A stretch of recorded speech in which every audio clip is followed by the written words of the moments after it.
I-129 USCIS Form, a comprehensive guide for employers hiring foreign workers.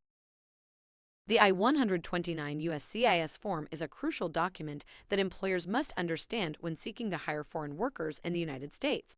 This form is used to petition the USCIS for non-immigrant workers, such as those with specialized skills or in temporary employment.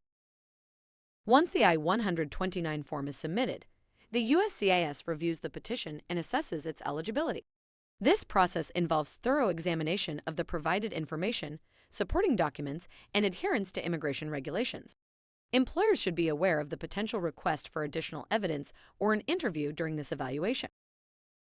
Employers often encounter challenges when completing the I-129 USCIS form. These could include complex regulations, difficulty obtaining necessary documentation, or unfamiliarity with the process.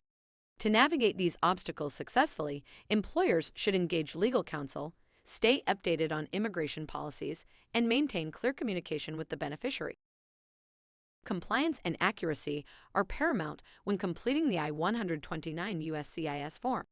Employers must ensure that the provided information aligns with the beneficiary's qualifications and the intended employment. Regularly reviewing and double-checking the form's content can help avoid mistakes and facilitate a smoother approval process. This summary provides an overview of the I-129 form. For more detailed and personalized advice, always consult with an immigration expert. Thanks for watching.